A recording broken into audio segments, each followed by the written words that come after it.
ಅದು ಗಂಡನಾಗಿ ಬರುವಂಥವ್ರಿಗೂ ಸ್ವಲ್ಪ ಒಪ್ಲಿಕ್ಕೆ ಕಷ್ಟ ಆಗಬಹುದು, ಇಲ್ಲ ಅಂತ ಅಲ್ಲ. ಮತ್ತು ಒಬ್ಬ ಕಲಾವಿದ ಸಿನಿಮಾ ನಟಿಯಾಗಿ, ಎಸ್ಪೆಷಲಿ ಸಿನಿಮಾ ನಟಿಯಾಗಿ, ಆಮೇಲೆ ದೇರ್ ಆಲ್ಸೋ ಜಜ್ಮೆಂಟಲ್ಲಿ. ಇವಾಗ ನೋಡಿ, ನಾನು ಕೆಲವು ಡ್ರೆಸ್ಸಸ್ ಹೆಂಗೆಂಗೋ ಹಾಕೊಂಡಿರ್ತೀನಿ ಕೆಲವು ಪಾತ್ರಕ್ಕಂತ ಅಂದ್ಕೊಳ್ಳಿ, ಅಂದರೆ ಸ್ವಲ್ಪ ಡೀಪ್ ನೆಕ್ ಹಾಕೊಂಡಿರ್ತೀನಿ, ಎಕ್ಸ್ಪೋಸಿಂಗ್ ಹಾಕೊಂಡಿರ್ತೀನಿ.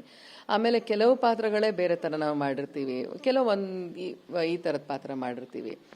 ಆ ಪಾತ್ರದೆಲ್ಲ ಕೆಲವರು ಜಜ್ಮೆಂಟಲ್ಲಿ ಆಗ್ತಾರೆ. ಇದೆಲ್ಲ it effects everything. It's not ತುಂಬ ಸುಲಭದೇನಲ್ಲ.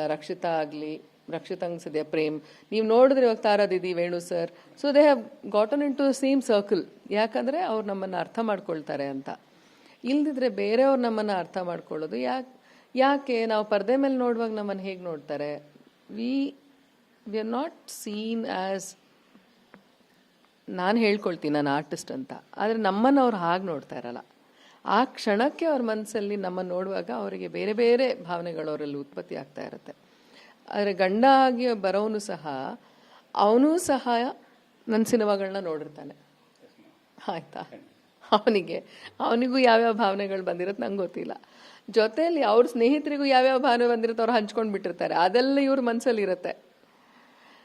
ಎವ್ರಿಥಿಂಗ್ ಎಲ್ಲ ಒಂದು ತುಂಬ ಸೂಕ್ಷ್ಮ ವಿಚಾರ ಅಲ್ವಾ ಮನುಷ್ಯನ ಸಂಬಂಧಗಳು. ಅದರಲ್ಲಿ ಯಾವುದು ಏನು ಮುಳ್ಳಾಗತ್ತೆ ಅಂತ ಹೇಳೋಕ್ಕಾಗಲ್ಲ.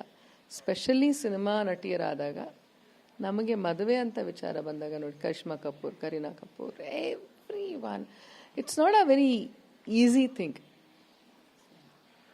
ಆಯಿತು, ಪದ್ಮಶ್ರೀ ಬಂತು, ಪ್ರಿಯಾಂಕಾ ಚೋಪ್ರಂಗಾಗಲಿ ಎಲ್ಲರಿಗೂ ಏನೇನೋ ಪ್ರಶಸ್ತಿಗಳು, ನನಗೂ ಹಲವಾರು ಬಂತು, ಮನ್ನಣೆ ಸಿಕ್ಕಿದೆ, ಜನಮನ್ನಣೆ ಸಿಕ್ಕಿದೆ. ಆದರೆ ಸಂಬಂಧಗಳಲ್ಲಿ ಅಲ್ಲಿ ಬೇಕಾಗಿರುವಂತಹ ಕ್ವಾಲಿಟೀಸೇ ಬೇರೆ ಇದೆ, ಅಥವಾ ಒಬ್ಬ ಗಂಡು ಹುಡುಕುವಂತಹ ಒಂದು ಹೆಣ್ಣಲ್ಲಿ ಹುಡುಕುವಂಥ ಕ್ವಾಲಿಟೀಸ್ ಬೇರೆ ಇದೆ.